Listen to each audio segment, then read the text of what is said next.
الرحمن الرحيم.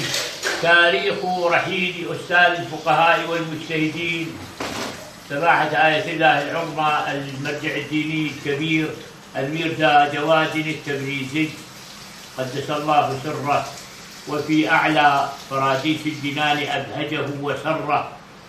المرجع القديس حلف التقى، المرجع القديس حلف التقى، دعاه للفردوس رب ودود، في شهر شوال قضى نحبه، ميمما دار الهنا والسعود، جاور بنت الكاظم المرتجى، منه لنا الخلاص يوم الورود، في بقعة فاحت بأجزائها، فطاب منه في ثراها الرقود، لذاك بالواحد أرفته، ثوى الجواد في جنان الخلود.